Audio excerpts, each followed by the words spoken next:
بسم الله الرحمن الرحيم. مربتها الليبان. بسم الله الرحمن الرحيم. إن الحمد لله نحمده ونستعينه ونستغفره ونتوب إليه ونعوذ بالله من شرور أنفسنا ومن سيئات أعمالنا.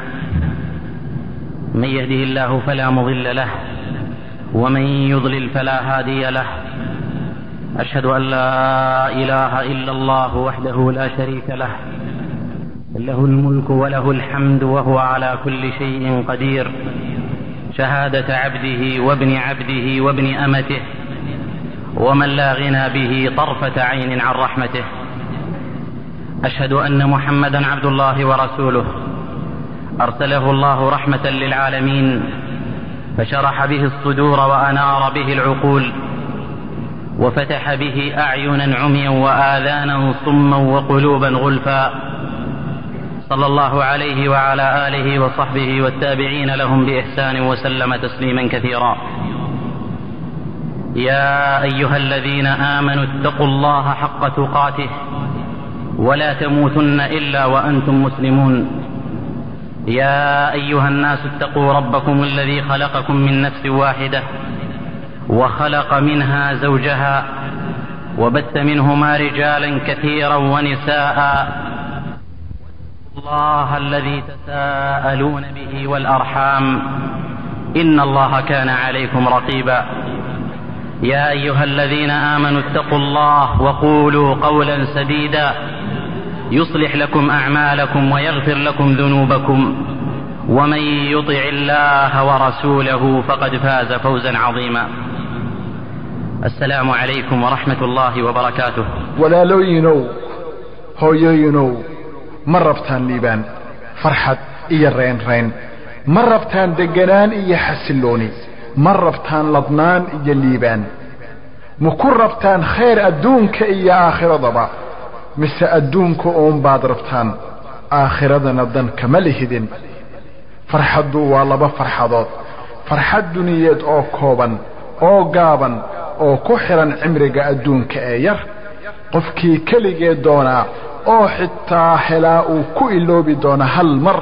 oo lagu tunbiyo naarta jahannama, allaynu ka magan galnaye. farxad labaad waa taa aakhiro ee daa'inka ah aan marnaba go'i doonin weligeed, waana taas tan mudan in la doono oo loo dadaalo. xitaa haddii qofku qaybtiisa dunida ay noqoto dhib iyo rafaad, ha yeeshee uu alle ku xirnaado, u hoggaansanaado qowl iyo ficilba, ma shallaayi doono dib dambe weligii. waayo hal mar oo lagu timbiyo jannada baa hilmaansiin doonta wixii dhib iyo rafaad iyo murugo iyo ciil ee ku soo gaaray adduunkan. oo gacalayayaal, farxadda iyo khayrka adduunka oo lagu raaciyo aakhirada, taaba ah farxadda dhan. farxadda iyo nolosha wanaagsan ee laga hela adduunkii aakhirada waxay u sugnaatay mu'miniinta iyo mu'minadaha,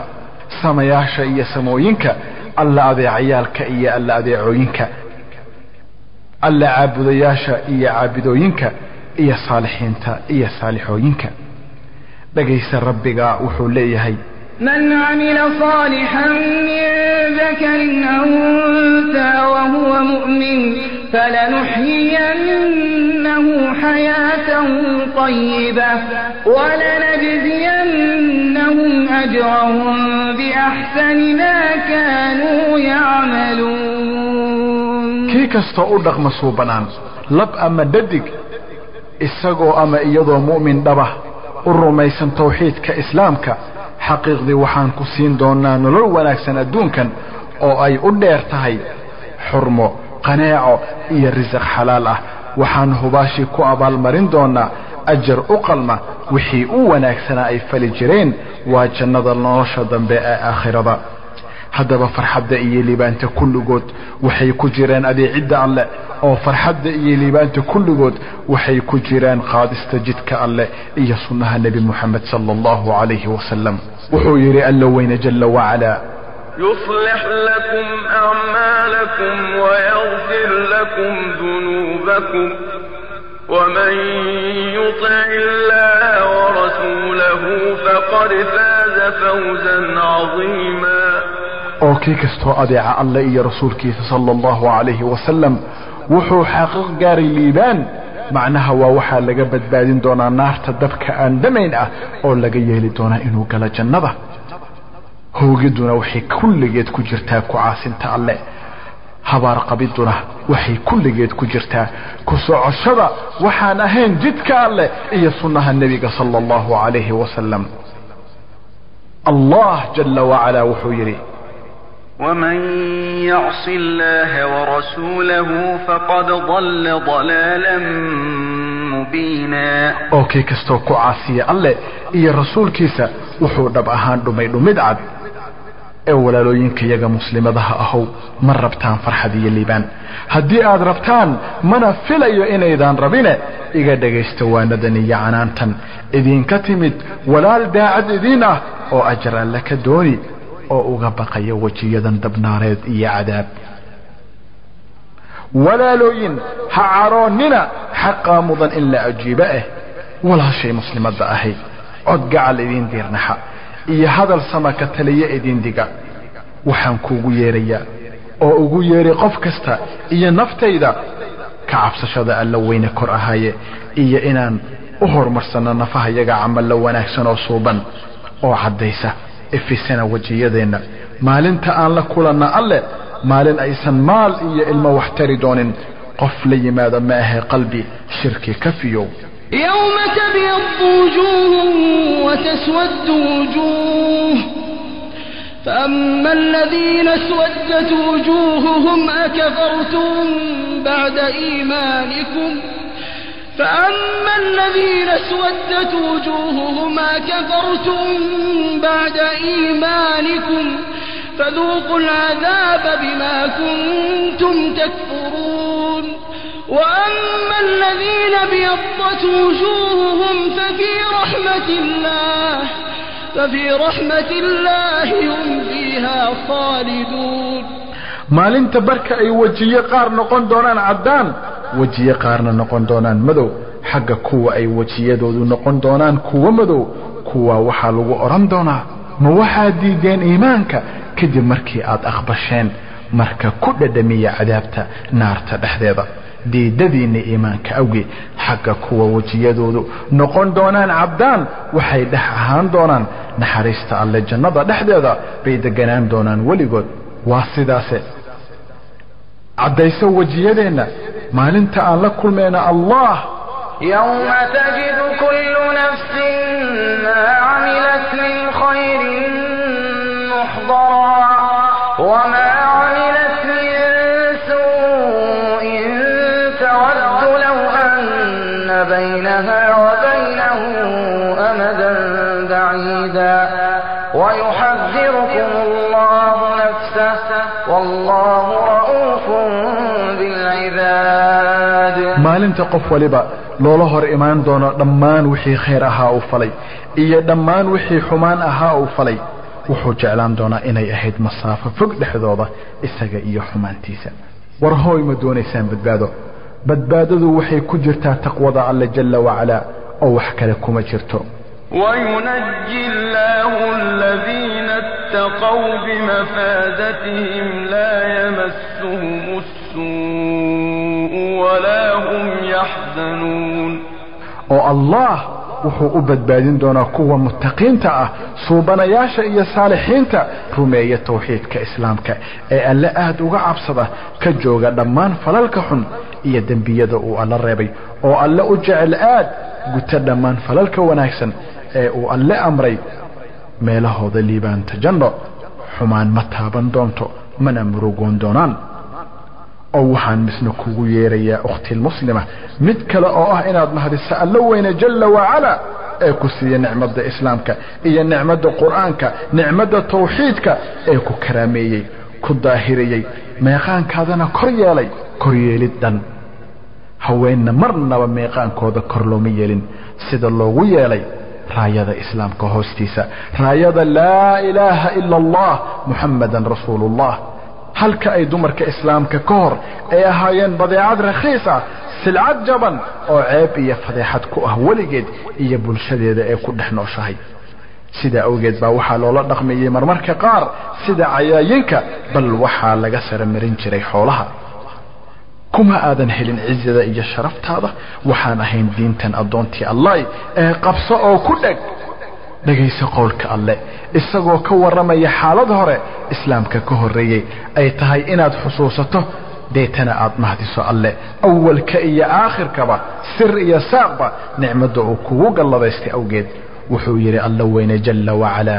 وإذا بشر أحدهم بالأنثى ظل وجهه مسودا وهو كظيم يتوارى من القوم من سوء ما بشر به أيمسكه على هون أم يدسه في التراب ألا ساء ما يحكمون ومركي خبر كدلشده المددق loo keena midkood wajigiisa baa wuxuu noqdaa madow isagoo ka caloolxun wuxuu ka qariyaa naftiisa dadka xumaanta waxa loogu soo wargeliya darteed madullinimo iyo sharaf dhac buu ku haystaa mise ku asrura yaani aasaacida xaqiiqdii waxaa shar iyo xumaan ah go'aankooda laa ilaaha illa allah waa nolol xabaalaya oo dilaya oo aasaya gabadhii iyadoo nool ee dhageysa adoontii Allah waxaa la yiri saxaabi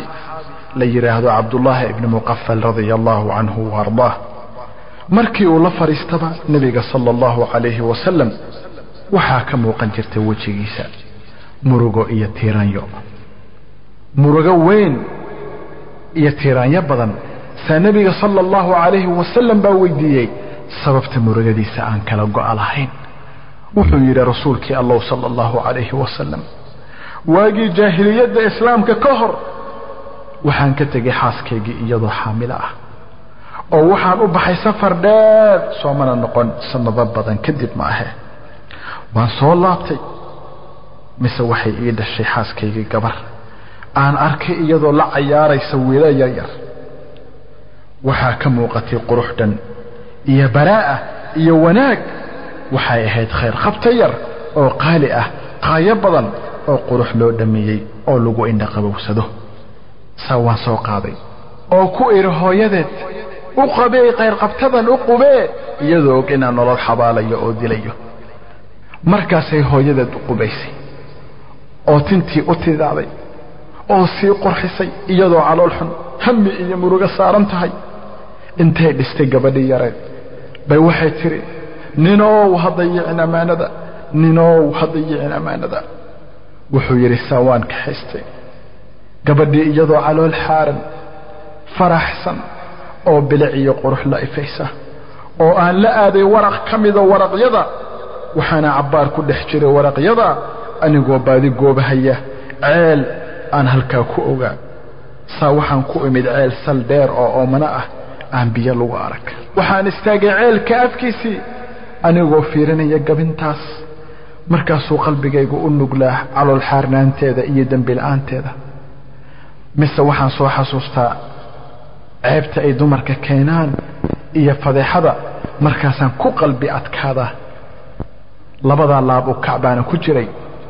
wuxuu yiri Abdullah ibn Muqaffal kadib waxaan iska raadiyay xoog oo intaan soo qaaday af gambi gabadhii ceelkii salkiisa ugu tuuray la ilaaha illa Allah markaasaan sugay anigoo hubsanaya inay dhimatay iyo in kale mise waxay leedahay aaba macaano dayacday amaanadii aaba macaano dayacday amaanadii aaba macaano dayacday amaanadii iyadoo ku celcelinaysa ilaa codkeedii go'ay wallahi rasuulkii Allah markiiba aan soo xasuusta dhacdadaas waxaa ifuula hammi iyo murugo iyo hiiwaal oo aan jeclaada inaan ahaado mid dhinta oo aragiisa la waayo haddii uusan islaamku jirin wuxuu fiiriyay nabiga sallallahu alayhi wasallam Abdullah mise ilmaba ka qubanaysa oo garkiisii qoysay isagoo leh sida la yiri nabiga sallallahu alayhi wasallam wuxuu ku yiri Abdullah yow wallahi haddii aan cid ku oogay xad dambi oo galay jaahiligi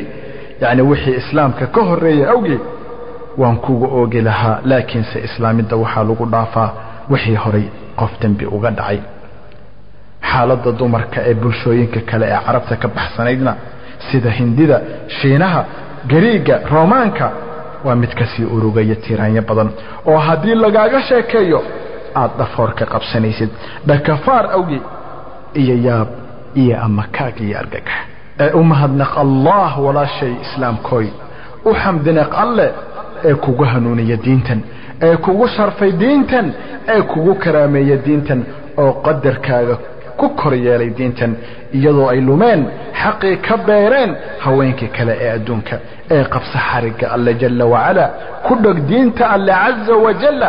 ساوى أقبك الله إركضو أقب يدك الأردن ولوهم قوبيه أو كبد بادي نفت هذا النار كبد بادي نفت هذا النار أدونتي الله والله بعضا كفي عن فاطمة الزهراء كبدي رسولك صلى الله عليه وسلم وكير أبهد مال مالمها كمذا سيدا كتال صحيح مسلمك فاطمة بنت محمدي كبد بادي نفت هذا النار وحان كاغا تريك حق ألا مجرانه taasna waa ogeysiis kugu socota iyo degniin uu ku digay nabiga sallallahu alayhi wasallam markii loo bandhigay naarta oo arkay waxa gali doona inay u badan yihiin haweenka hooy ogow inaad u bandhigan tahay cadaabta alle haddii aadan u dhago nuglaan amarada alle haddii aadan adeecin allah haddii aadan ku joogin amaradiisa iyo xuduudiisa oo aadan ka fogaan wixii uu ka reebay hooy ka badbaadi naftaada naar oo ku amal fal daacadda alle oo isku dhowr ilaalada alle oo isaga ogow oo laba faqda aysan jirin oo saddex ku ahayn afarna ayan jirin oo shan ku ahayn shanna aysan jirin oo lix ku ahayn in yar iyo in ka badan aysan jirin oo cilmigiisa kula joogin meelay joogaanba wallahi badan xamili karin oo u dul qaadan karin naarta alle buuraha hadii lagu socodsiin lahaa naarta waa ku milmi lahaayeen kuleelka naarta awgeed xagee adiga ka joogtaa tabarta yar buuraha dhaadheer adag waa sahayar adduunkan آخردان أسي وناكسن قفكي ألا أهوغانسن قول إيا فعل أو وحي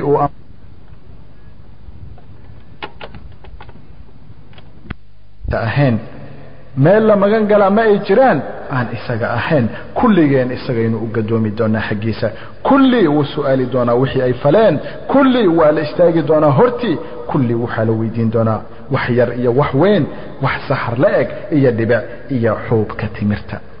فوربك لنسألنهم أجمعين عما كانوا يعملون وإغو ربك محمد صلى الله عليه وسلم وحان أغو ييري دونا هباشي دمان حسابته دمان وحي أي فلتشرين محي جوابت نقن دونتا محي جوابت نقن دونتا ولالك إسلام كو ولا شيء إسلام كو الديارية سؤاشا جواب أبيع الله أدونتي الله وأبيع رسولك محمد صلى الله عليه وسلم فلي أمر رضا الله انتي كران كاقاه أو كدير وحي الربي أو كجوك حدوديسا أو قبس الدين تأله أو هيسا حشود كاقا حشود كنا واقب كمذا إيمانك كلنا وانا لويدين دونا محي نقون دون تجوابت وحاد مسؤول كتهي قريقا أدونتي الله waxaad na tahay mas'uul hadii aad macallimad tahay waana lagu weydiin doonaa waxa lagu raaciyay wixii ay ahaadaanba adoontii allah ee ku noqoto saalo wanaagsan barbaarinta facan hooyno guda xilkaago waana lagu weydiin doonaa wixii lagu raaciyay sida aad ka yeeshay ma gudatay xilkoodii mise waa dayacday amaanadii si aad u heshay ajarkoodii wixii kugu raacay xaqa iyadoo aan ujuuradooda wax laga dhiman كدكتوناونا أو كدكتونو إنها تصالح النقطة مركزنا تماد مالنت قيامها أدقو حنبارسن دنبية دادي إيه دنبية دا عدي أظلمي سيئودا أو حما واحد قادي دون تمركا أو دنبية مواضا مقال قول كي النبي صلى الله عليه وسلم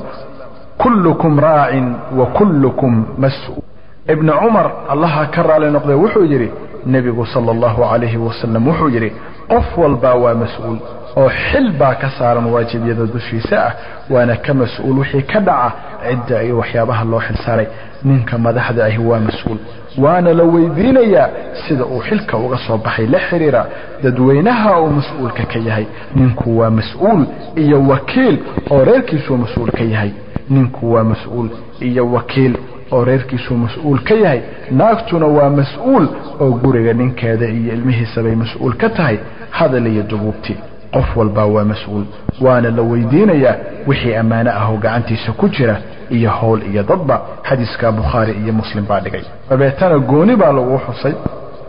wal mar'atu ra'iyatun ala bayti zawjiha wa waladihi naagtuna waa mas'uul oo guriga ninkeeda iyo ilmihiisa bay mas'uul ka tahay min abdin yastar'ihi Allahu ra'iyatan yamutu yawma yamutu wa huwa ghashun لرعيته إلا حرم الله عليه الجنة متفق عليه أبو يعلى مع قلب يسار الله كرر لنقضي وحجري وحان مغلي النبي صلى الله عليه وسلم وله قفكي لو مقعاب حل أو مسؤول لو غلق ضدك إساقون خيانا يا إسيدا كل انت لو ما أقلان دون أو كحاران إنه قال جنة غيري دي ستبادد بخاري يا مسلم ورين كربا وحي لا رهي haddii uusan ka tarin dadka hoostiisa jooga samaantooda oo ugu shaqayn si daacad iyo hufnaan leh ma heli doona xitaa carafta jannada warinta muslim waxay leedahay haddii qof loo xil saaro arrimaha muslimiinta ee uu ka dan la'aado inuu ugu shaqeeyo arrimahooda si hagar la'aan ah uusan ka tarin samaantooda lama geli doono jannada muslimiinta xadiiska muslim buu ku yaal adigu waxaad mas'uul ka tahay gurigaaga oo mas'uul ka tahay dugsigaaga iyo hawsha aad hayso iska ilaali inaad timaado maalinta qiyaamaha iyadoo mid walba oo ilmahaaga kamid ah dulmi aad u geysatay ku saaran tahay oo gabar kastoo gabdhahaada kamida ku ashtakayso iyagoo leh ma aadan nafarin khayr ma aadan naga reebin xumaan nagumana aadan barbaarin taqwa iyo suubanaan waa sidaas iska jir inaad timaado maalinta qiyaamaha iyadoo ardayad waliba ay ku haysato dambi inaadan ku barbaarin awgeed wuxuu yiri Allah iyo wuxuu yiri rasuulkiisa sallallahu alayhi wasallam markaas waxa lagu dhaqmi oo wax lagu kala qaadan waa amal suuban ama amal xun waxay ka qaadan xasanaadkaaga oo lagu saari dambiyadooda kadib waxa lagu tuuri naar Allah ka koriye عذابت إيا عرض الله عليك إيا مسلم إيا مسلمات كستا dhagayso maalinta ay dadka istaagi doonaan banka qiyaamo maalinta uu alle oran doono sida soo aroortay waxaan ku dhaartay ciisadeyda iyo haybadeyda inaydan maanta halkaan ka tageen iyadoo qof ku leeyahay qofna xaq waxaan ku dhaartay ciisadeyda iyo haybadeyda ma dhaafi doono boondada naarta kormarta daalim oo naartii kaga hooban waxaa la qaban gacanta adoonka alle iyo gacanta adoonta alle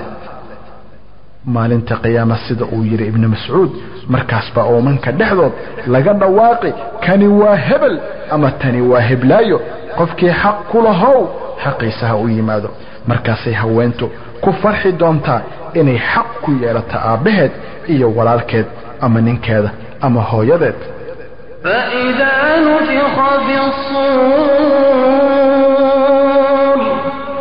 فإذا نفخ بالصور فلا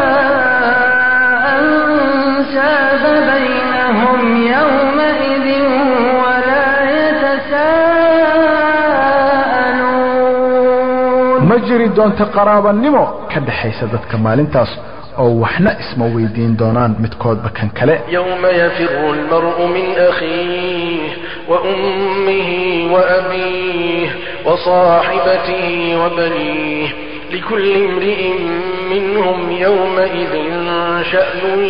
يغنيه maalinta buu qofku wuxuu ka carari doonaa walaalkii iyo hooyadii iyo aabihi iyo xaaskiisa iyo caruurtiisa qof walba maalintaas wuxuu yeelan doonaa arrin ku filan ee ka yeesha inuu ka dan la'aado dadka kale ee isjiray yaysan noqon wiilashaadii iyo gabdhahaagu kuwa kugu muddaca alla agti ood markaas hoogto Allah naga koriye hooga adoontii Allah walaashay muslimadda ahay ma rabtaa liibaan farxad reen barwaaqo baraare marabtaa khayr ku daya suubanooyinkii si aad u liibaanto adduun iyo aakhiraba oo fala camal la suuban oo daacad u ahow allah oo ugu yeer dadka diinta alle iyo suubanaanta addoontii allah waa wax laga murugoodo in la maqlo hooyooyin aan xitaa faatixada akhrin aqoon inay guryaha joogaan oo ayan helin haween waxbara hooyooyin aan garanayn xitaa sida loo tukado bal aan garanayn axkaan la xiriira haweenka nin baa mar inta la fariistay reerkiisa oo dhan isagoo eegahaya heerkooda aqoonta diinta ku yiri hooyadii hooyo akhri faatixada isagoo raba inuu ogaado inay taqaanayo in kale waxay tiri maxaa faatixa la yiraahdaa maandhow wuxuu yiri markii aad allahu akbar tiraahdo maxaad ku dhahdaa salaadaada hooyay waxay tiri waxaan iraahdaa ma akhrin kitaab oo ma dhigan xisaab ee igu kari cadaab da'deedu waa 70 sano waxaana leeyahay waxaa dhici karta inay gurigeeda joogaan dumar aqoon leh oo quraanka in badan ka xafidsan fahamsan tilaawo iyo tafsiirba laakiinse waxaan u baranay cilmiga ma aha inaan ku camal falno ee waa inaan shahaado ku qaadano ee adiga iskala weyno walaashay muslimadda ahay inay sidaa noqoto danta aad ka leedahay cilmi barashada waa lagu weydiin doonaa wixii aad baratay sida aad ka yeeshay wuxuu yidhi rasuulkii alla sallallahu alayhi wasallam laa tazuulu qadama cabdin yawma alqiyaamah xataa yus'ala can cumrihi fima afnaahu وعن علمه فيما فعل فيه وعن ماله من أين اكتسبه وفيما أنفقه وعن جسمه فيما أبلاه رواه الترمذي وقال حديث حسن صحيح نبي صلى الله عليه وسلم وحجري الدونكو وتاجنان هيا ودنعنا أندقاق ما يمالنت قيامها إلى السؤال دادسي سيدا كل ميي إيا أقونتسي إيا سيدا استعمالي إيا مالكيسي ماشا كتبعي إيا وحا كبحيي إيا حوقيسي إيا هالكو كل ميي ترمذي وحوني يري وحديث حسن صحيحة maxay jawaabtu noqon doontaa khayr qabooyin ku daya suubanooyinka sidii aan iri oo isku ekaysi oo ku camal fal wixii ay ku camal faleen oo qaadiraadkoodii bal inuu alle kula meelkeeyo waa tansaara afadi al-khaliil ibrahim alayhi salaam waxay cuskatay allah azza wa jalla oo magan gashay waxayna ogaatay allah kolkii barwaaqada iyo baraaraha markaasuu isna ogaaday waqtigii dhibaatada iyo lurka waxaa looga kaxeeyay gurigeedii xoog oo waxaa loo qaaday qooqaagii masar ee waagaas wuuna u soo istaagay isagoo doonaya inuu ku falo faaxisha wax xille waa haweeney daciifa laakiinse casiisad xoog la ah markii ay qabsatay xarigga rabbigeed ee adag subxaanahu wa bixamdih waa istaagtay oo weysaysatay oo u kacday inay tukato oo ula xiriirtay rabbigeed subxaanahu wa tacaala toos dhexdooda cidna ma samaysan iyada iyo rabbigeed uma yeeran addoon addoommada alle ka mid ah ma oran cabduqaadir jeylaaniyow aweysow walaa ow cismaanow uma yeeran nebi walaa malag waayo waxay ogeed alle oo cid kale loola yeertaa inay tahay shirki iyo gaalnimo ma cuska nebi malag weli sheekh duq hore awoowo hore iyo wax la mid ah waxay cuskatay allah keliya waxay bariday allah keliya waxay u yeeratay allah keliya waxay la xiriirtay allah keliya waxay magangelyo weydiisatay allah keliya waxay dalabtay magan alle mana raacin magan rasuul waayo waxay ogeed in raacinta magan rasuul ay shirki iyo gaalnimo tahay taasina lagulama yaabayo waayo waa afadii xaaskii madaxii muwaxidiinta alla mideeya ibraahim calayhi salaam oo cibaadada sida baryada wax codsiga gargaarsiga magan dalabka wacalaacalka cuskashada tala saarashada isku halleynta iyo wax lamida u gooni yeela allah muslim waaxida waa kii barya alle oo keliya gargaarsada magan gala u calaacala tala saarta isku halleeya cuskada allah keliya waxay la xiriirtay allah keliya oo tiri allow maadaama aad og tahay inaan ku rumaysanahay adiga iyo rasuulkaaga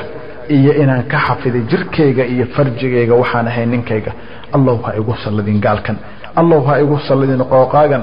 allow iiga filnow oo igu difaac wixii aad doonto markaasuu gaalkii meeshiisii ku qalalay oo ka dhaqaaqi waayey allabay dhowrtay wakhtigii barwaaqada markii ay magan gashayna allah waa uu dhowray saa waxay dhowrtay wakhtigii dhibaatada meeshiisii buu ku qalalay qooqaagii oo kama dhaqaaqin markaas haddana la sii daayay markaasuu misna u taagay mar kale gacantiisii oo haddana xubnihiisii qalaleen oo sidii hore oo kala noqdeen haddana wuxuu ku soo fidiyey mar saddexaad iyo afraad ugu dambayntiina wuxuu ku yidhi askartiisii imaydaan keenin waxaan ahayn shaydaan u celiyey ibraahim oo adeegta uga dhigay haajar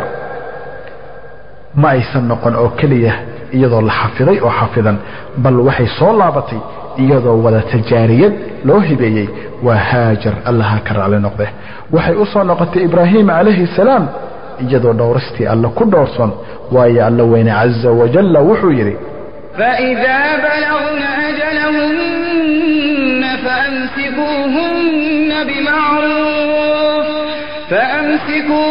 فأمسكوهن بمعروف أو فارقوهن بمعروف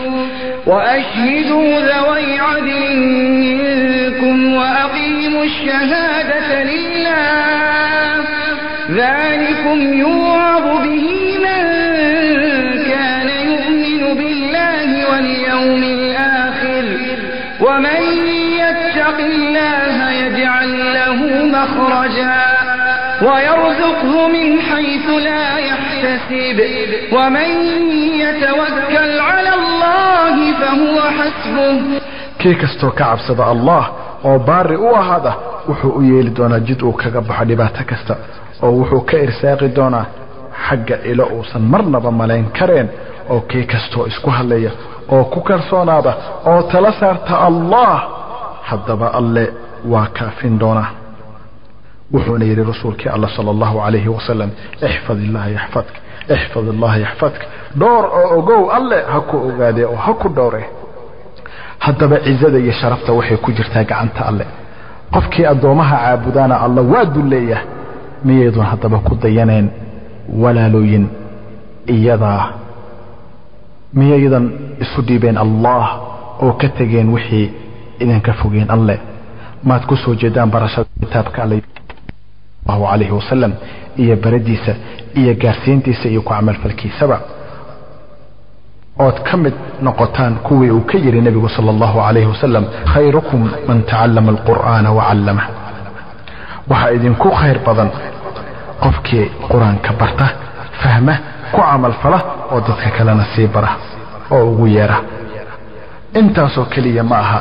ee ma ka dhigatay tusaale faaduma bint rasuul ee ku barbaartay guriga nebinimada ee dhadhamisay wixii uu dhadhamiyey beydka oo rafaad iyo silac ah alla dartii caza wajal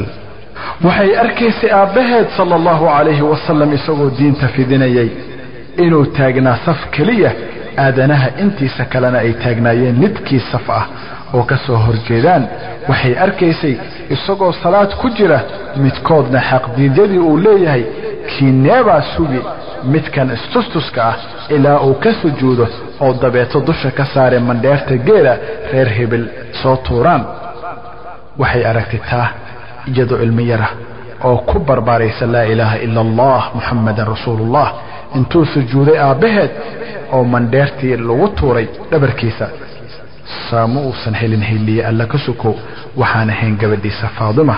iyadoo gashaanti yara oo markaas ku soo oroday oo ka qaaday iyadoo habaaraysa kuwii sidaas yeela oo caynaysa waxay soo joogtay heerarkii dacwada nebiga markii uu maka joogay iyo markii uu ka soo haajiray iyo markii uu ku nagaaba bal fiiri sida ay ugu dheganayd diinteeda oo ugu dheganayd dhowrsanideeda iyo xishoodkeeda iyo sabarkeeda weyn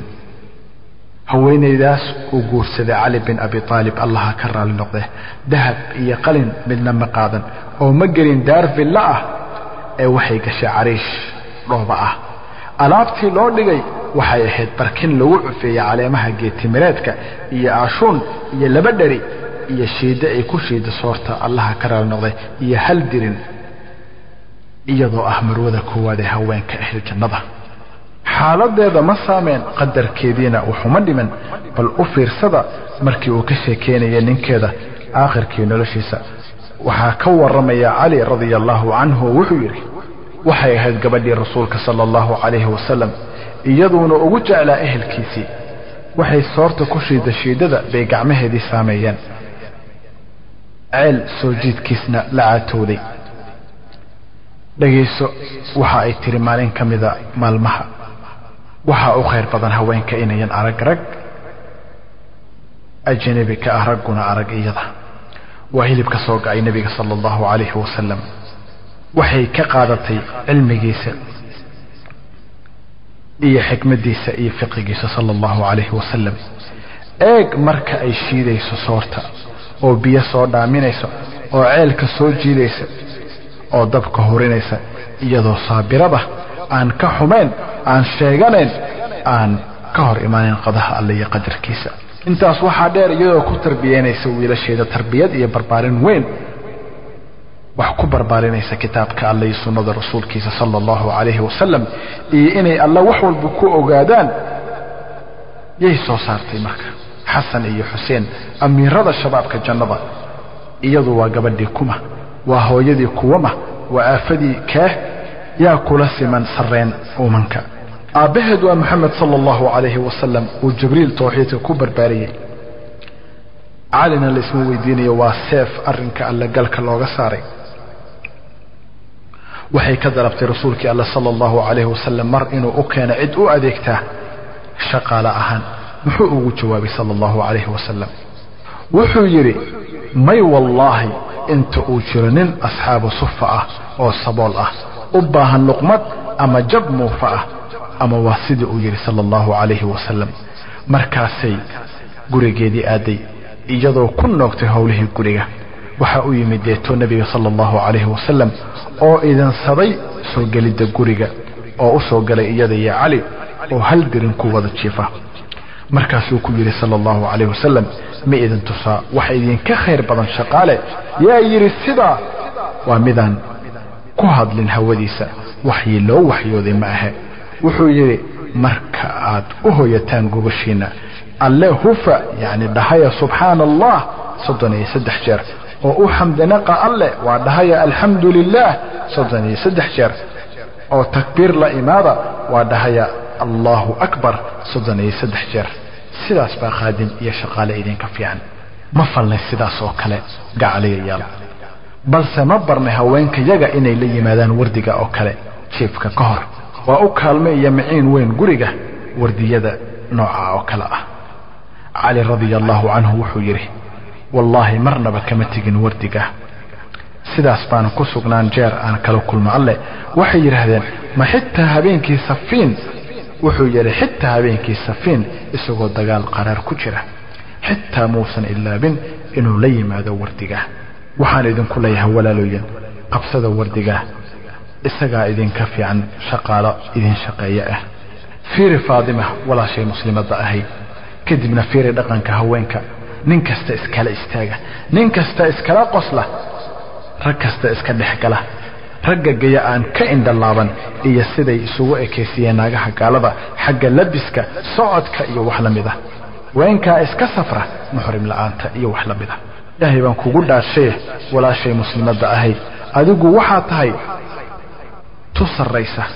oo waxa tahay sharaftii oo waxa tahay dhowrsinadii waxaad ku saramartay oo ku sharaftoontay iimaankaaga ku dhowrsanaatay ku dhigidaada diintan ee sideebay gobtu ugu dayan mid guna oo tii koreysay ugu dayan tii hooseysay sideebuuna qof daahira ugu dayan najis iyo fadaro qofku wuxuu khayr ku jiraa inta uu xishoonayo wallahi baynana noloshu khayr lahayn iyo dunida marba haddii la beela xishoodka waxaan ku xusuusinayaa mar iyo laba iyo saddex iyo ka badanba mu'minada daahirka ah ay ka sheekeeyaan ragga taariikhda qora in lagu dilay wiil ay dhashay mid kamida duulaamadii nabiga sallallahu alayhi wasallam markaasay dhex martay meydkii iyadoo raadinaysa wiilkeedii iyadoo xijaaban tin iyo cirib wajiguna u daboolan yahay oo aad u xijaaban markaasaa lagu yiri sideebaad ku helaysaa adigoo waji dabool ku saaran yahay waa intaasoo aad garan weydo waxay ku jawaabtay jawaabta mu'minada dhabta ah jawaabta tu adeecday allah waxay tiri inaan wiilkayga waayo baa iiga roon inaan beela xishoodkayga iyo diinteyda allah wuxuu yiri yaa ayuhan nabiy qul li azwajika wa banatika wa nisaa'il mu'minina yudnina 'alayhinna min jalab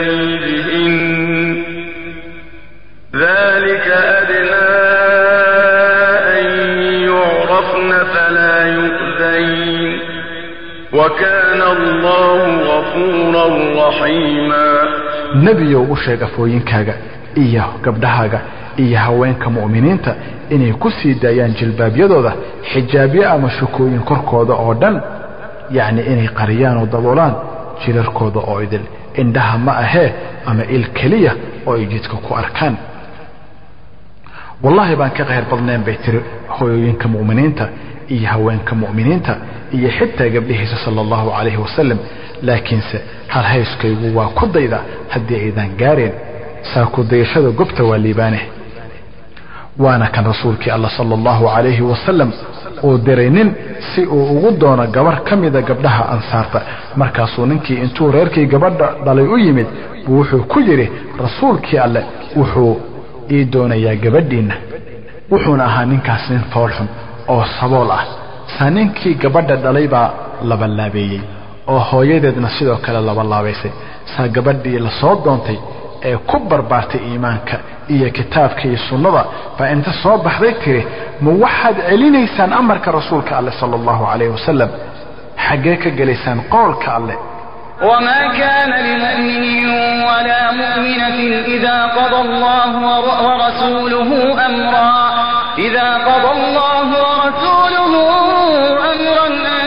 يكون لهم الخيرة من أمرهم ومن يعص الله ورسوله فقد ضل ضلالا مبينا. وما هبون قف مؤمن لب أما ددك مركي أي الله يا رسول كيس أرنجويان إن يجو يشان أخيار ترضوضة إيجوريا بكري الله إن ضيع دونه ما أردتن ولا لو ينأجيب الدعاء مركي وارنجويا إسقى أما رسول كيس صلى الله عليه وسلم كدك تتصال سروبنو ينكا سمية وحي قادة إسلامك سوى لصوحري أو لقراعي أو لدبي يقو دوني إني كساران دين تيدا وحكالنا كما أين قرين إني رميسي ماهي الله وين جل وعلا سوى ديدا إني كنقة دينتا ويا وحي أوجد إني حق تاغنتهي ديتا محاكو دعي waxaa ku soo orday isagoo aan meelna uga waaban habaar qabihi Abu Jahl isagoo eego gacanta ku sita oo uga dhuftay farjiga ibta laga dhalo Sumiya iyadoo xaalkeedu leeyahay wa'ajiltu ilayka rabbi litarda waxaana ku soo degdegay adiga rabbiyow si aad raali u noqoto saa waxay ahayd shahiidadtii u horeysay haweenka islaamka loo dilay biidnillah kuwaas ka hor haweeneydii Fircoon Aasiya كل ما يستوحيد كبيت وشوقي مدله أنا ربكم الأعلى وأنيق ربي جين كره كمر من دابيض قوقاقي إني حق قاضته كما بقن حوقيسة أو كما بقن حد قلب كيسة مركي أيو عدات إسلامي دي وحو كدلبي إني كان نقلت الدين تيدا سوادي دي سيدا بينا كسروا دا مسلم دين تفهمي إنو كردوه أو دبعر به سوق اللابته muxuu ku falay fircoon dabadeeto wuxuu ku kala xiray labadeeda gacmood iyo labadeeda lugood afar tir kadib buu intuu xirxiray ku tuuray cirida oo u diiday cunto iyo cabid oo garaacay garaac weyn oo jeedalay oo ixri saaray kuwa jeedalaha saa waxay tiri maxay tiri oo yey magan gashay waxay magan gashay askumaha cirarkii dhulka kaliya Allah waxay tiri وضرب الله مثلا للذين آمنوا امرأة فرعون إذ قالت رب ابن لي عندك بيتا في الجنة ونجني من فرعون وعمله ونجني من القوم الظالمين. waxay tiri rabbigaygiyow iga dhis guri la jirka jannada gudaheeda oo iga samata bixi fircoon iyo amalkiisa oo iga samata bixi qoonka ah dhaalimiinta mushrikiinta iyo xumaan falayaasha iyo gaalada ku gaalowda Allah waxaana la yiri markii ay sidaa tiri daahiyada jannada baa la qaaday ilaa ay aragtay gurigeeda jannada oo luul cad oo gudo weyn ah saway muusootay oo dhool birtay iyadoo la cadaabayo ilaa ay yiraahdeen tani waa waalantahay waa la cadaabaya haddana waa qoslaysa wuxuu yiri abdaxaak saa wuxuu amray fircoon intaa kadib in dhagax weyn lagu kala baraajiyo madaxeeda laakiinse allah baa qaaday ruuxdeedii intuusan dhagaxii soo gaarin wuxuuna uga dhigay tusaale mu'miniinta ma aragteen gacaliyayaal iyo walaalooyin sida ay mu'minadu ugu xirnaato allana u dhowro subxaanahu wa tacaala intaa keliyana ma aha waxaa laga yaabaa inaad tidhaahdaan kuwaasi waxay ahaayeen waa hore oo tegey marka waxaan idin sheegi doonaa tusaale casrigan ah waa islaan markii ay aragtay haweenka badi sida ay yihiin iyaduna ka baqda alla weyne caza wajalla waxayna ogaatay in carabkan yar uu hoojiyey qalbi badan oona ku riday god ka mida godadka naarta oo ka yeelay inay meel kaga dhacaan sharafta muslimiinta meel kaga dhacana sharafta muslimiinta waa ku aroorid naar saa markii ay haweeneydaasi wax faa'iido ah ka weyday kulanadii haweenka bay gurigeedii ku ekaatay markii ay aragtay in hadalkooda u badan yahay heblaayo uur bay qaatay heblaayo waa la soo furay heblaayo ninkeeda iyadu waa isdirirsan yihiin oo ay aragtay dumar habaaraya carruurtooda oo ay aragtay haween intaas waxamanaya oo isku dir iyo wax lamida ka shaqaynaya markaas bay gurigeedii ku ekaatay oo ka fogaatay iyagii oo dhan iyadoo xusaysa allah habeen iyo maalin sir iyo saaqba oo akhrinaysa qur-aanka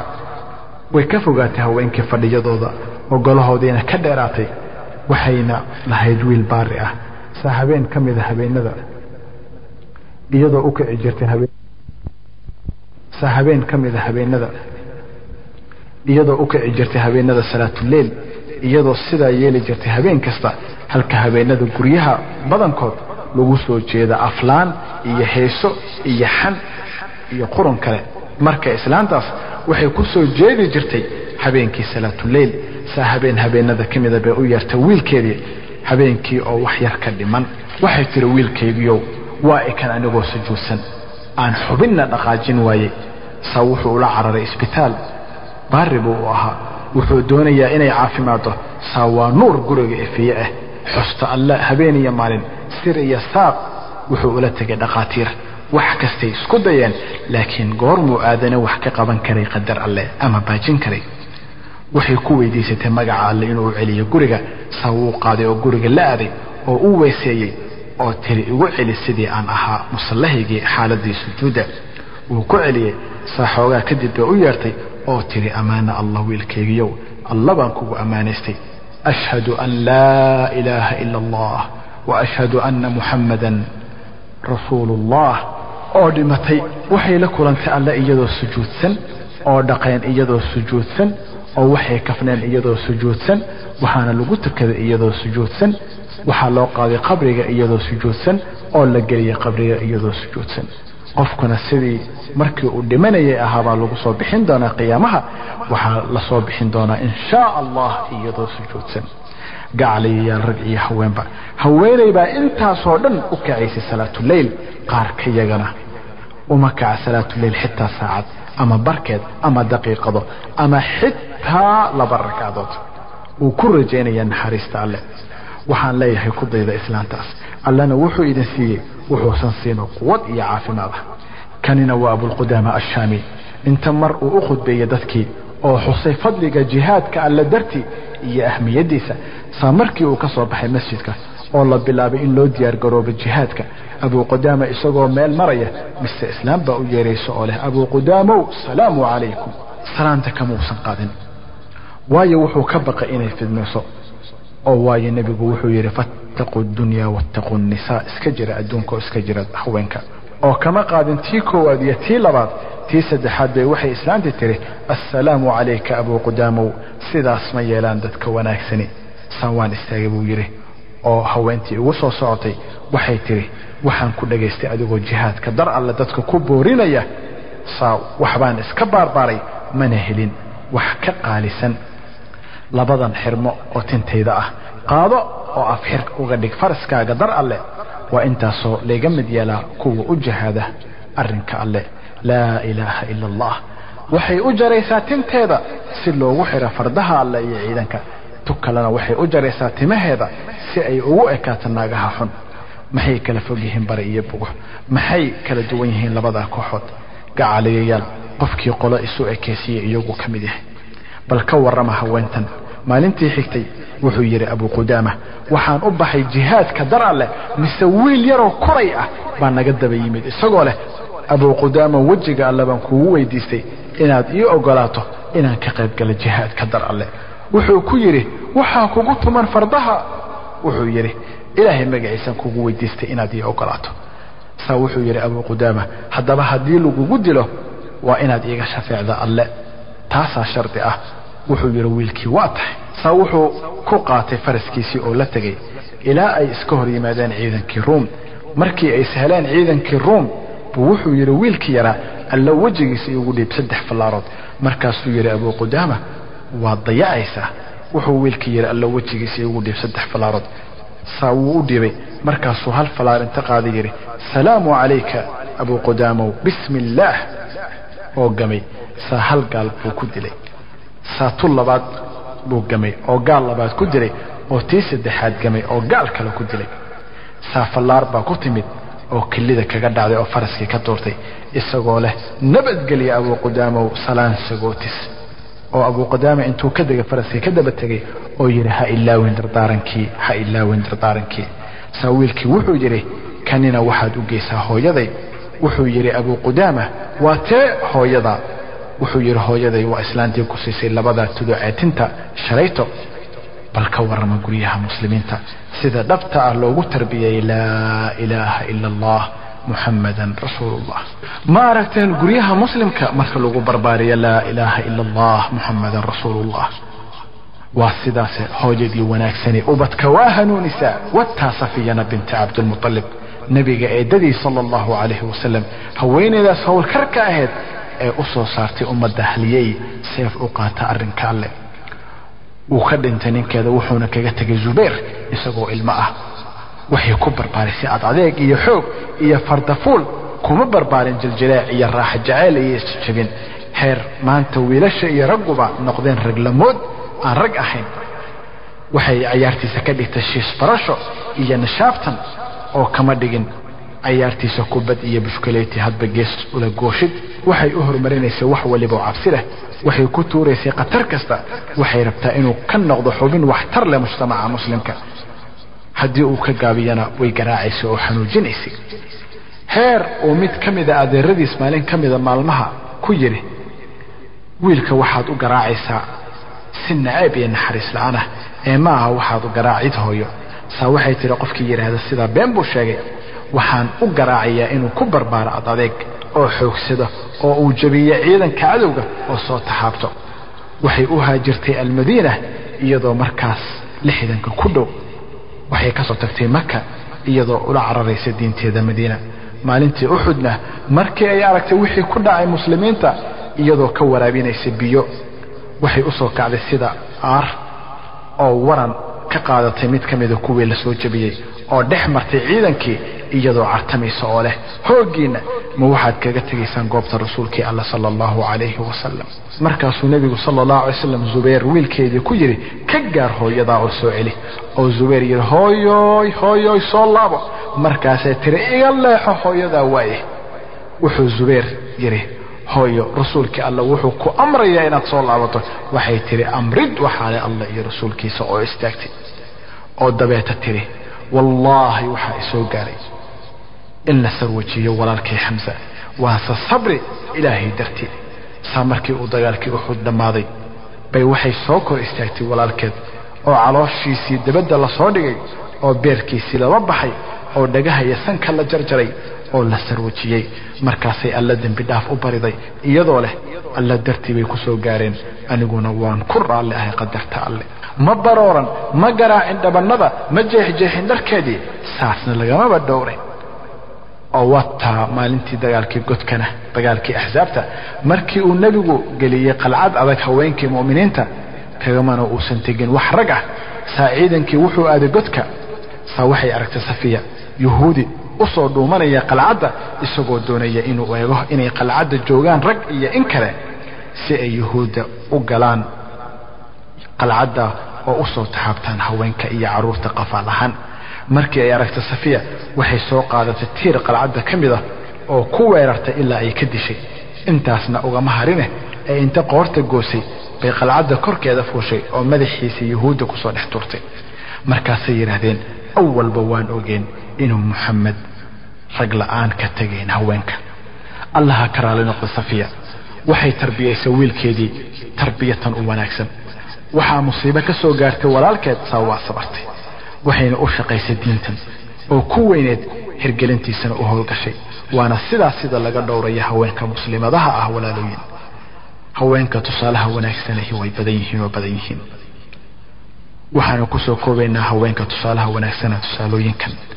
Imaam Ahmad bin Hanbal hooyadii wuxuu aabihi imaam ku dhintay isagoo ilmo yar ah markaasay hooyadii ahlu salaadka iyo soonka iyo zuhdiga ahayd kafaala qaaday oo tarbiyadiisu u guntatay waana sidaas kaalinta haweenta mu'minada ah mid soo saarto xubno suuban waxay ku barbaarisay wiilkeedii jaceelka alle iyo rasuulkiisa iyo jaceelka kitaabka alle wuxuu yiri Imaam Ahmad waxay xafidisay quraanka oo aan dhameeyay anigoo 10 jir ah qofkii quraanka xafidana xafidid faham iyo ku amal falle wuxuu keensaday nabinimada labadiisa goonyood waxay ikeen jirtay wax badan ka hor salaada fajr oo ay kululeen jirtay biyo waayo cimilada Baghdad waxay ahayd mid qabow oo ay labisi jirtay dharkan u fiican markaasaan aniga iyo iyada wixii alla noo qoray wada tukan jirnay markaasaan dabeeto aadi jirnay masjidka iyadoo aad u xijaaban waayo jidku wuxuu ahaa mid fog oo mugdi ah markaasay ku wada tukan jireen masjidka isagoo 10 jir ah waxay kadib maalinta gelinkeeda hore bari jirtay cilmiga oo si fiican u tarbiyeyn jirtay si uu uga noqdo xubin suuban mujtamaca muslimka anfaca maalinta ay la kulanta alle jalla wa ala wuxuu yiri markii aan gaaray 16 jir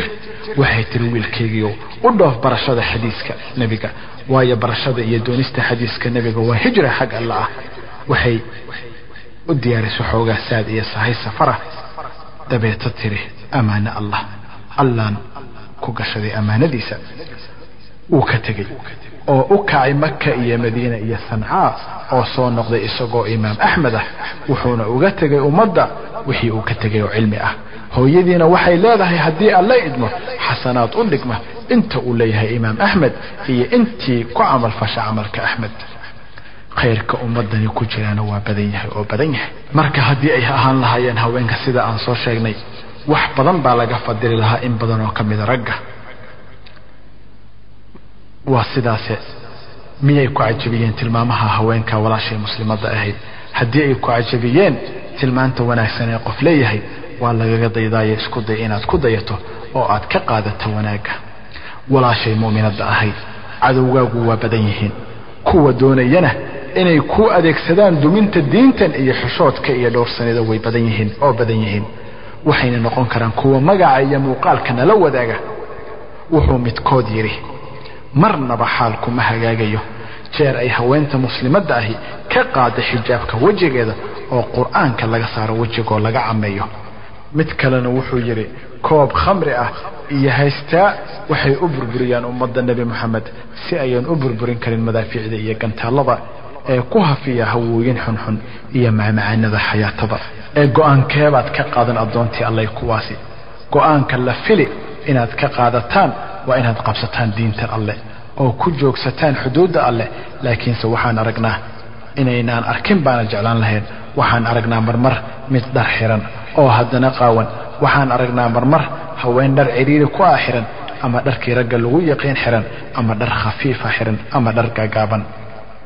ma waxa hadaba wax fudud aan dib lahayn kula noqday walaalay xirashada dharka gaalada walaalay ma waxa ku raali gelin inaad ka mid noqoto ahlu naarka ma waxa ku raali gelin inaad ka baxdo dhaqanka islaamka iyo aadaabtiisa iyo anshaxa iyo asluubta fiican inaad ka baxdo aadaabta quraanka iyo sunnada oo aad qaadato dhaqanka yahuudda iyo kirishtaha ma ku raali gelin in gabdhahaaga iyo mirihii qalbigaaga naarta lagu taxantaqayo ma ku raali gelin inaad gabdhahaaga u xirto dhar ay isaga dhigto xishoodkuna iimaanka buu ka mid yahay ma waxaad raali ka tahay in gabdhahaaga loo soo bandhigo sida badeecada loo soo bandhigo iyagoo wax fidneynaya si uu isaga laalaadiyo mid kastoo akhlaaq xun iyo dhilay walba ee ardaasha ka mid ah ma ku raali gelin inaad xirato ama lagu xiro dharka ahlu naarka may gabadha islaamkay marnaba kama raali ahaan doontid hana ka raali noqon sidaas baa la rajeen hooyaadkaadu iyo gabaadkaaduna waa diintaada weyn ee dhowraysa sharaftaada xishoodkaaga dhowrsanidaada waxay ku amartaa diinta xijaab iyo xishood markii aad ka tagtaa waxaad u bandhigan tahay cadaabta alla aakhirada adduunkana waxaad u bandhignaan durwaayada doonaya inay dhaawacaan oo meel kaga dhacaan sharaftaada oo ugbaadkaaga iyo dhowrsanidaada oo khayaan waxay doonayaan inay ku dhameeyaan si aad noloshaada hami iyo hiyowaal ugu jirto haweenka qaarkoodna allaha hanuuniye waxay dhageystaan hadalka ragga ardaasha ee foolxumada iyo waxa xil kale ugu yeeraya oo aadaan oo waa sida ariga uu horaya kan gowracaya isagoo geen kawaanka gabadha islaamkay gacmo xun oo baas ee dhagar badan baa lagu soo fidiyay habab qoraallo soo jiidasho leh iyo wargeysi xun aflaan baas hadallo iyo weerooyin dhalanteeda iyagoo doonaya inay ku soo saaraan hoogaaga iyo haabkaaga imisaad tiraahda duf ha ku baxeene iimaanku waa qalbiga ee ma aha jirka oo la qariyo وكبرت كلمة تخرج من أفواههم إن يقولون إلا كذبا أو وحضرا كلمة كسو بحد أففكوضة كما هضلان وحان أهين بين waxay doonayaan inaad soo qaado tilaabada koowaad oo ah tan ugu adag masaafada kunka meelna waxay ku bilaabataa hal tilaabo waxay doonayaan inaad noqoto faajirad fasha waxille iyo fawaaxish iyo falxumooyin faasiqada waxay doonayaan inaad noqoto qaxbad qaab daran oo khayrka ka fog xaashaa lillaahna inaad sidaas noqoto waxay doonayaan oo sugi laayihiinna inaad tuurto shukadaada oo iska xorta xijaabka iyo xishoodka iyo xaq jaceelka iyo iimaanka oo dabadeedna ka tagta salaada maalintaas bayna indha qabowsanayaan oo kuugu cayaarayaan sida ilmaha yar ugu cayaaraan kubadda oo kuugu dheelayaan sida ay ciidu ugu dheesha baktiga ilaahay ha ku xafidee ku cara iyo ciil geli inaadan dhagaysan oo aadan milicsanba waxaa baas ay kuugu yeeraan ugu dilciil iyo murugo inaad laasimtid xishoodkaaga iyo xijaabkaaga wax kale ma dhiirigelin riwaayada inay arkeen mooyaane inay ku guulaysteen inaad dhagaysato xiisahooda xun ood fiirsato aflaantooda baas oo aad gasho riwaayadahooda xun iyo inay arkeen haween suuqyada iyo dukaamada warwareega dan la'aan oo ragga gada iskala hadhadli miyaadan rumaysnayn walaalay allah iyo maalinta aakhiro oo mawaadan ka raja qabin allah iyo daarta aakhiro haddii aad rumaysan tahay ogow ina alla xaaraameeyey xijaab la'aanta sida uu u xaaraanshay fisqiga iyo fujuurka wuxuuna amray mu'minadaha inay laabtaan indhaha oo xafidaan farjigooda ibta laga dhaco wuxuuna ka reebay inay muujiyaan wax ka mida quruxdooda balse wuxuu amray inay joogaan guryahooda oo ayan ka bixin inay dan kalifta mooyaane haddiina ay u baxaan dhan inay baxaan iyagoo asturan tan ilaa cirab iyagoo aan isu soo qurxin oo aan isu soo odgin oo aan isu soo uumin yani uunsi soo taaban waana inuu u idmaa bixidooda weligooda yani mas-uulkooda haweentii kastoo ku soo baxdana waxaan sidaas ahayn cara alle ayay isu soo jiiday ilaa ay ka laabato haweentii kastoo isa soo udgisa isa soo bukhuurisa isa soo uunsisa oo soo taabato uunsi oo soo marta rag ay soo gaarto udugeeda uunsigeeda waa zaaniyad qaxbad naagtaasi ee walaalooyin u socda aayar si xushood iyo xushmad leh oo walaalayna ha gashanin kabo cirbadhaadheer iyo kabo dhulka lagu garaaco oo sawdkooda la maqlo waayo waa intaasoo qulubta kuwa qalbiga ka jiran saamayso alla wuxuu yiri kor ahaaye ولا يضربن بأرجلهن ليعلم ما يخفين من زينتهن oo yeysan ku garaacin dhulka cagahooda si ay u soo bandhigaan waxa ay qariyaan oo quruxdooda ah haweenna yeysan la kaliyoobin ningaya iyadoo uusan maxramkeeda la joogin maxramna waxaa la yiraahdaa nin guursigeeda abad u xaraan ka yahay naagtana ninkeedu waa u maxram wuxuu yiri rasuulkii Allah sallallahu alayhi wasallam ninna naagoogaye islama kaliyoobaan ilaa shaydaan baa saddex ku soo noqdo oo soo saddexeeya meesha uu shaydaan soo galana ma khayr baa laga sugay sidoo kale walaalay ha gacan qaadin ragga gayaankaaga ah waxay damacday haweenay inay rasuulka gacan qaado iyadoo doonaysa inay wacad kula gasho inay adeecdo alle iyo rasuulkiisa af adin iyo uurba saa wuxuu ku yiri haweenka ma gacan qaado waa haweenka gayaankiisa ah wacadkiina afka unbuu kaga qaaday alla ka cabsada walaalooyin naarta lama xamili kare waa loo sabri karaa gaajo dhibaato iyo mashaqooyin laakiin lama xamili kara naarta allah naga koriyo naarta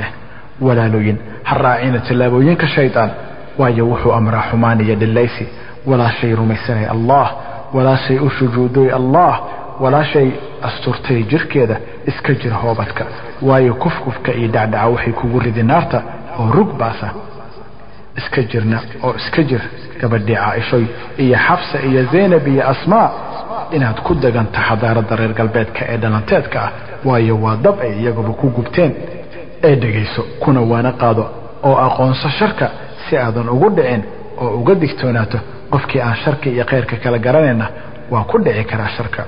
waxaa ku soo baxay wargeys ka soo baxa dalka Mareykanka daraasad kuurgalid oo laga sameeyay jaamacad kamid jaamacadaha Mareykanka hal sano gudaheeda waxay xaqiijiyeen in 20,000 oo gabdhood lagu ureeyay zino iyo dhilaysi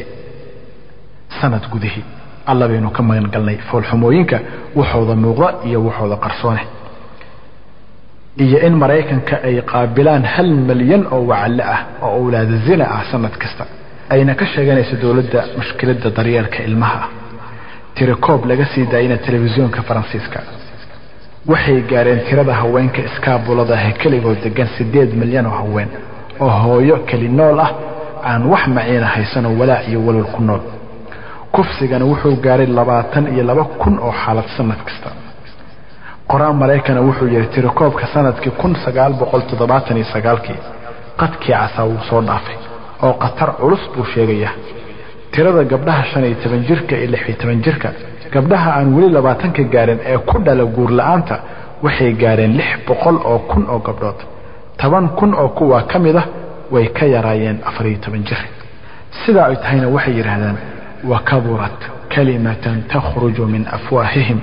waxay yiraahdaan xijaabka iyo nimanka iyo naagaha aan isdhexgelin waxay keenayaan uqdad galmood jacayl ah laakiin sitaa waaqicaba beeninaya ka warrama 22,000 oo xaaladooda kufsasho ah sanad kasta xaaladka kufsashada sida aad dhageysateen tira ma leh wadamada gaalada gudahooda ninka oo gabadhiisa hooyadiis iyo walaashiis fuulana waa caadi wadamada gaalada gudahooda allah naga koriyo fisqa iyo faajirnimada ingiriiskana waxaa jira 20,000 oo xaalo oo ilmiska soo ridida sanad kasta intaas waxaa dheer cudurrada faafay sida aydiska jabtada waraabowga isnidaamska iyo wax la mid ah runbuuna sheegay rasuulkii Allah sallallahu alayhi wa sallam oo jiray 1400 oo sano ka hor dagaankii faaxishada yaani dhilaysiga ay soo banbaxda oo cadeysta wuxuu Allah ku salladaa cudurro iyo jirooyin aan hore loo arag waa sidaasna cid ogaan ka dhaana ma jidda ciidamada rabbiga isaga ma ahe gabadha islaamkay waxay la doonayaan gaaladu inay muslimiinta sidooda oo kale noqdaan marnaba yahuudi iyo kirishtaha ka marraale noqon doonaan jeer adraacda diintooda ee isjir oo digtoonow walaashay islaamka waxaad hor joogtaa laba daaci oo wax kugu yeeri mid kugu yeeri naar iyo ceeb iyo fadeexad ee ka carar sidii aad uga carari lahayd libaax iyo mid kugu yeeri janno waana rasuulkii Allah sallallahu alayhi wa sallam hanuunna waxa u toosan hanuunkiisa ee raacay ku dhaganow waadna la kulmi doontaa wax kugu jeesjeesa oo doonaya inaad noqoto saaqidad sida gaalada u dhaqanta waxaad la kulmi doontaa qaar ka yiraahdo xijaabkaaga waa khaymad yaani teendo waana la yiri wakaburat kalimatan takhruju min afwahihim waxaad la kulmi doontaa kuwa ka yiraahdo xijaabka iska dhig ama khafiifi waxay kugu yeerayaan naar haddii aad yeeshana hoogtay oo ba'day ee jawaabtaadu ha ahaato dufka baxa oo alle idin dullee ee idaaya dariiqaygana iga leexda aan ku dul joogsana tusaale kale halakan waa joogsi weyn joogsi fiirsi iyo ka fakar leh aan dul joogsano tusaalahan waa tusaale wanaagsan oo fariida waxaynu la joogsanaynaa asmaa radiyallahu anha wa ardaaha laba dhaclay run sheegto oo run sheeg dhalay ee alle ku manaystay arrin uusan haweenay kale ku manaysan horteed iyo gadaasheedba bal xitaa uu ragga ku manaysan waa uu adeega nabiga sallallahu alayhi wa sallam iyo aabaheed iyagoo ku jira godkii iyagoo muhaajiriin u ah xagga Madiina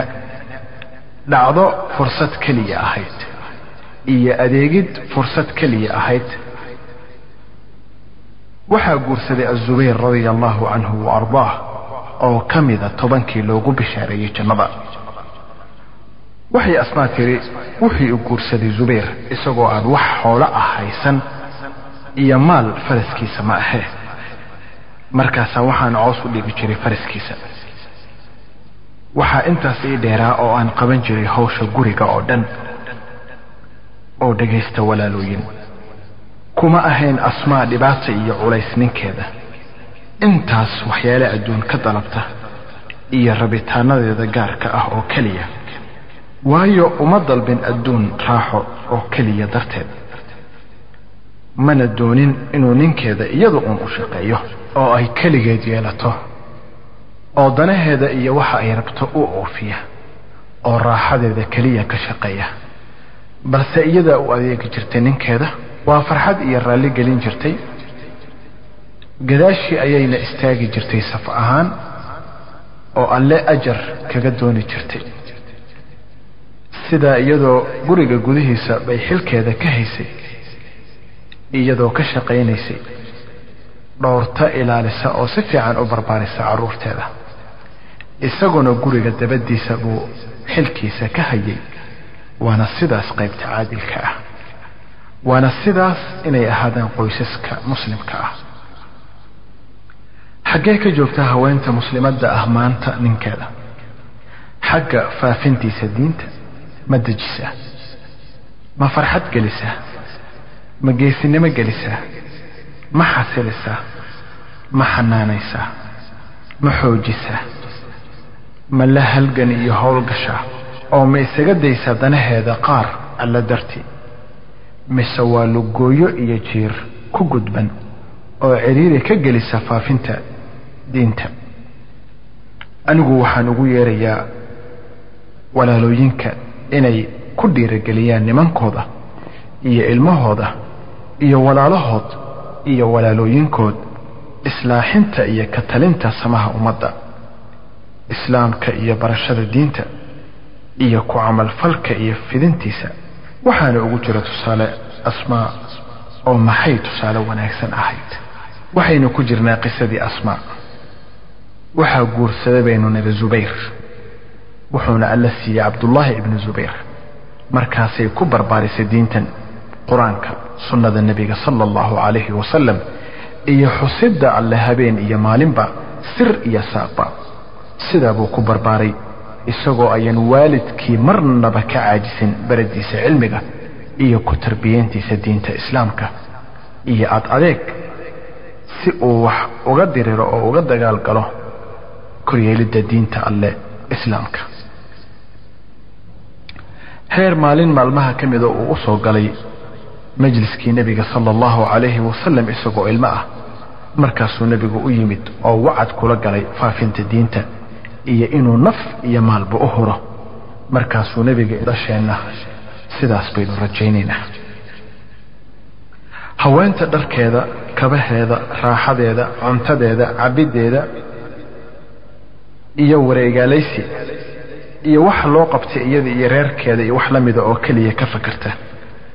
ma soo saarta fac wanaagsan oo suuban oo waxay soo saartaa jirri iyo mooriyaan iyo mashaqaystayaal iyo maangaabyo iyo makas maxasa oo ummadda culays ku noqda raglamood aan ragsa ahayn fiiriyo walaalooyin Asmaa sida ay u dhaqmaysay xitaa markay duruufta adkeed iyadoo 97 jirta markii wiilkeedii Abdullah ibn Zubayr lagu hareereeyay xaramka waagii daalimkii Xajjaaj bin Yuusuf markaasuu u yimid Abdullah ibn Zubayr isagoo la tashanaya hooyadii muxuu sameeyaa waxay ku tiri si kalsooni iyo sugnaan leh adiga naftaada ogsoon haddii aad og tahay inaad xaq ku taagan tahay oo xaq aad dadka ugu yeerayso ku samir oo sugnow ilaa aad ku dhimato xaqa haddiise aad doonaysid adduun maxaad markaas addoon baas tahay waxaad halaagtay naftaada iyo kuwa kula jira wuxuu yidhi hooyo wallaahi baan adduun rabin dulmi iyo khiyaanana aqoon alla baana ogsoon sirtayda iyo saaqayga waxay tiri alxamdu lilah waxaan alla ka rajayn inuu ii fududeeyo murugada qalbiga haddii aad hortay baxdo oo lagu oofsado oo iiga hormarta alle waa isku soo boodeen iyagoo isa sagootinaya oo tiri wiilkaygiyow aad iigu soo dhawaaw si aan u ursado caraftaada oo kuu sagootiyo waxaa dhici karta inaan dib dambe isu arag markaasuu ku soo booday isagoo gacmaheeda iyo wejigeeda dhunkanaya oo ilmadii wada qoysay labadoodaba iyadoo taataabanaysa waa haweeney indhala oo aan waxba arkin dabeeta waxay tiri cabdullaahi hooyo waa mahay waxaan aad xiran tahay wuxuu yidhi waa dirac aan xiranahay waxay tiri maandhow ma aha kani dharka qof rabaa inuu adar alle u shahiito iska bixi oo gasho saraawiil adagoo waasic ah si ay xarakada kuugu fududaato oo haddii lagu dilo ayan cawradaada u faydmin wuxuu iska bixiyey diricii oo dhoojistay saraawiishii oo dhaqaaqay isagoo leh hooyoy ha ka daalin inaad ii soo ducayso markaasay saacabadeedii kor u taagtay oo tiri allow ugu naxariiso oo istaagiisa dheer habeenada salaatuleylka iyo oohintiisa dar alle dadkoo hurda allow ugu naxariiso gaajadiisa iyo haraadkiisa dartaa isagoo soomaa ah meeshii uu joogaba allow waxaan ammaano gashtay adiga oo ku raalli ahay wixii aad u qortay ee iga sii samaraya iimaan markaasuu tegay oo habeenkaasi oo idil salaad ku soo jeeday oo dadkii tujiyey salaadii fajrka kadib wuxuu ammaanay alle oo mahdiyey oo ku booriyey asxaabtiisii dagaalka oo dagaal galay waxaa ku yimi nabar wejigiisii oo la gariiray dhiigna ka wada dhigtay wejigiisii markaasuu dhacay oo nafta ka baxday oo maka loo wada ooyay allah u naxariistee intaas uguma ayan harine colkiisii oo inta daldaleen bay meel dheer sureen siduuba iimaankiisu ugu sarreeyey intuu noolaa markaasay dadkii hoostiisii yoobsadeen isagoo kor ah sare saa waxaa soo gaaray hooyadii samirka badneedee 79 jirka ahayd qabarka dilkiisa oo u tagtay wiilkeedii la daldalay oo u dhowaatay meeshii la suray iyadoo aan arkayn oo u ducaysay markaasaa waxaa u yimid kii dilay oo ku yidhi hooyo madaxweynaha wuxuu yidhi dhaqaaleeya asmaa oo ha loo roonaado saa waa ku qaylisay oo tiri iga tag anigu hooyo kuuma ahiye ee waxaan hooyadiis ahay midkan la daldalay alla hortii bayna ku kala bixi doonaan colku saa ibnu cumar baa yimid oo cabdullaahi oo daldalan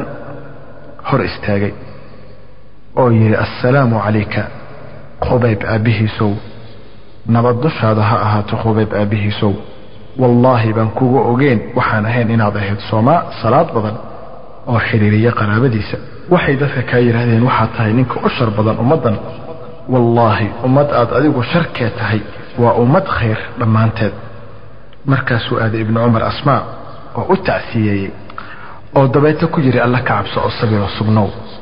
waxay tiri ibnu cumarow oo maxaa ii diiday inaan sabro iyadoo inta qoorta la gooyey nebi yaxye ibni zakariya madaxiisii loo hadiyey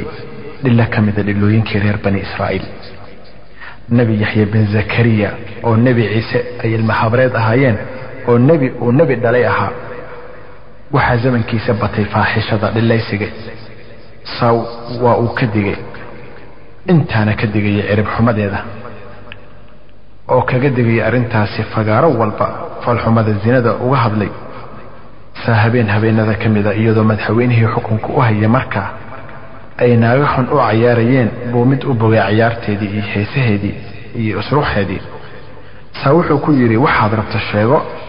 saa waxay tiri madaxa yaxya bin zakariya baan rabaa markaasuu amray in la keeno oo la dilo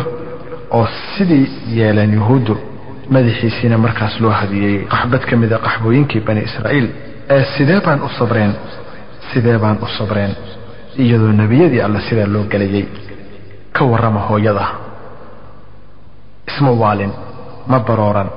ma jeexjeexin dhar iskama garaacin dhabanka ee waxay isu dhiibtay alle oo arrinka leh awal iyo aakhirba وبشر الصابرين الذين إذا أصابتهم مصيبة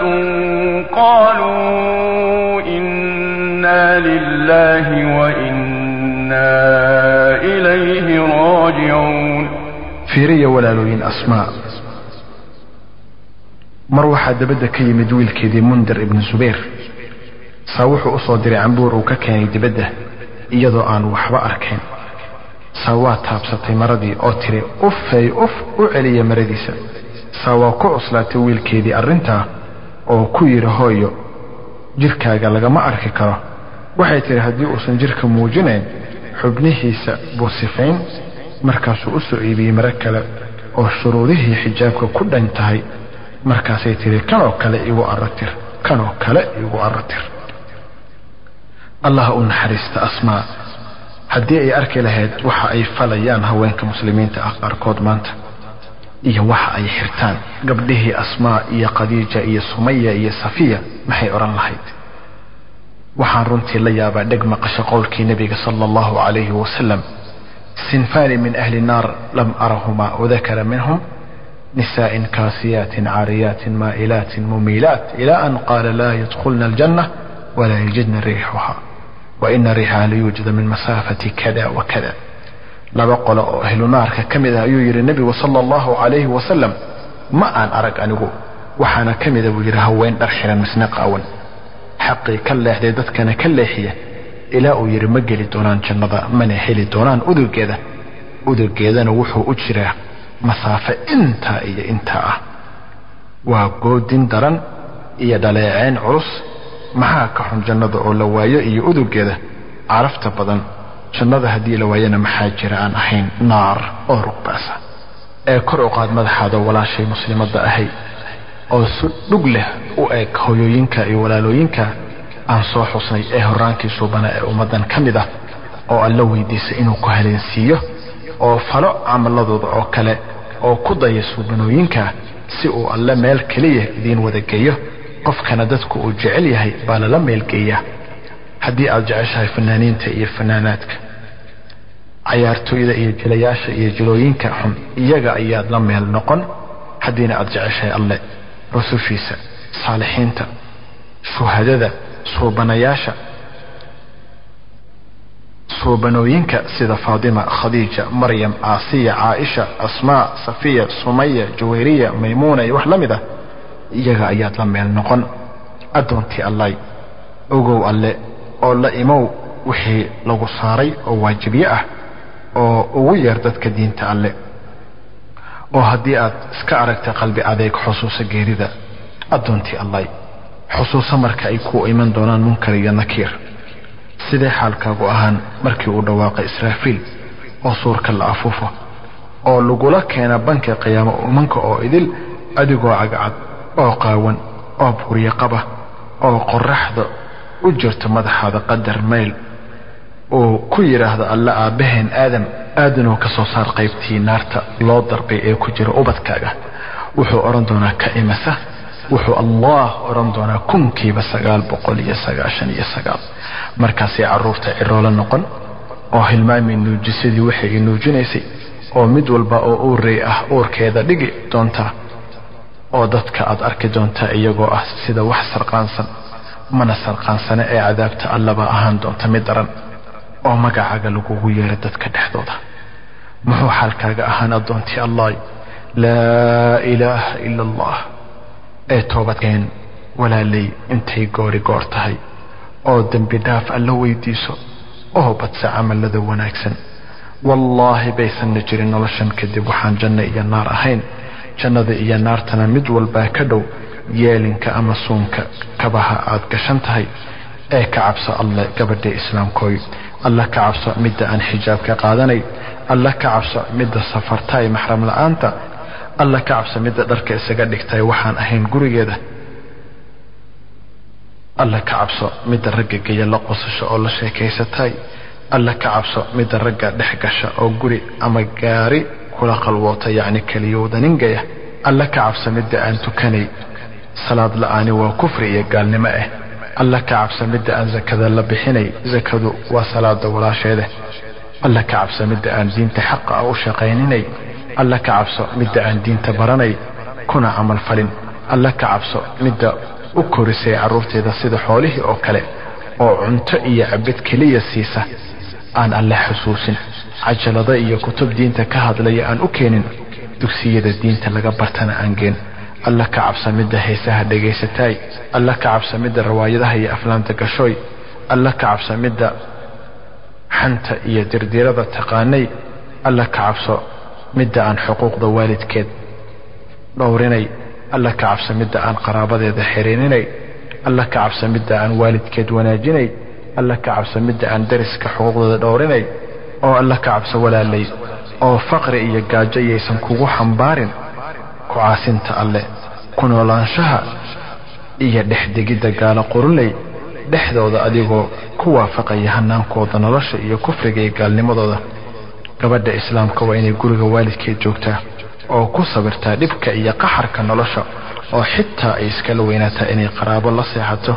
oo guryahooda dharka isaga dhigto alla ka cabso midda iyadoo isu soo udgisi u soo baxday dibadda oo ogaada in cadaabta alle daran tahay iyo inaan dunida lagu nagaanin iyo inay wax weyn tahay fadeexada maalinta qiyaamo oo minka oo dhan hortood ee alla ka cabso oo alla ka cabso alla ka cabso wattaquu yawman turja'una fihi ila Allah thumma tuwaffa kullu nafsin ma kasabat wa hum la yuzlamun الله نقوليه الله نصوبيه الله نعزيه الله توفيق النوافجيه والسلام عليكم ورحمة الله وبركاته وهو لكن عبد العزيز حسن يعقوب وإذين رجين إنك إيا إذين كما خير إيا دنبداف إيا نرى صوبا إيا عمر الدير إيا عبادة إيا إنو إلهي سبحانه وتعالى تحت مستقر رحمته لكلي جنديسة وصلى الله على نبينا محمد وعلى آله وصحبه وسلم تسليما كثيرا وهيئة إسلام كأي قرقار كصوماليا وحال قد البنكرة منشورات كهيئة إسلام كأي قرقار كصوماليا بي أو بوكس سدح إبر أفر سقال رياض هل أفر سديد تليفون إيا فاكس نمبر أفر شن سقال هل لبو لح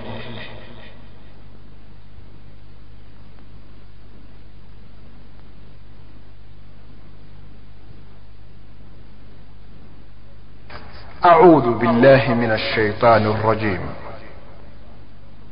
وقل للمؤمنات يغضضن من أبصارهن ويحفظن فروجهن ولا يبدين زينتهن إلا ما ظهر منها وليضربن بخمرهن على جيوبهن ولا يبدين زينتهن إلا لبعولتهن أو آبائهن أو آباء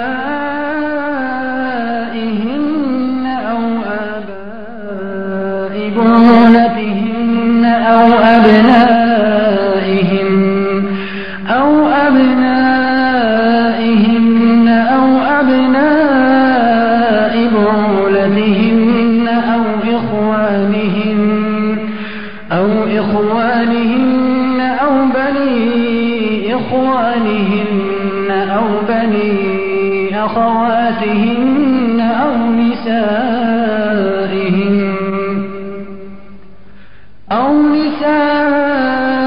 نسائهن أو ما ملكت أيمانهن أو التابعين غير أولي الإربة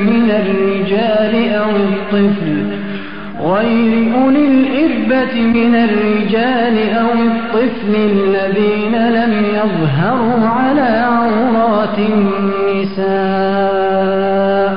ولا يضربن بأرجلهن ليعلم ما يخفين من زينتهن وتوبوا إلى الله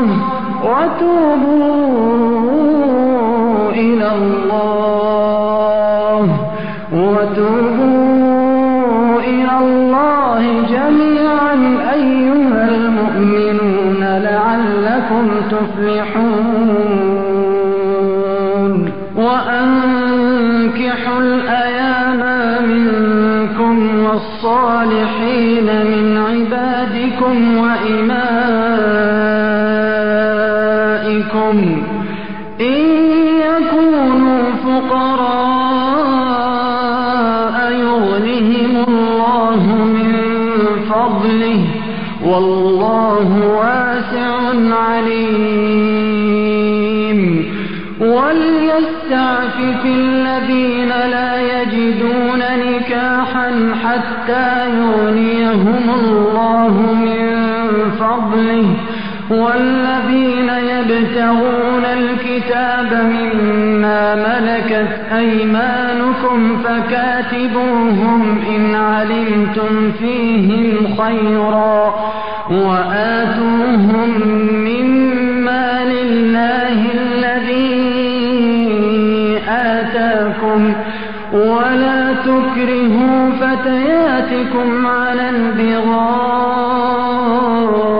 إن أردنا تحصنا لتبتغوا عرض الحياة الدنيا ومن يكرهن فإن الله من بعد إكراههن غفور رحيم ولقد أنزلنا إليكم آيات مبينات ومثلا من الذين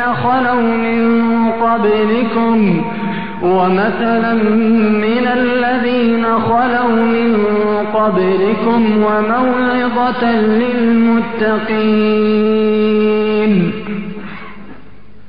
الله نور السماوات والأرض مثل نوره كمشكاة فيها مصباح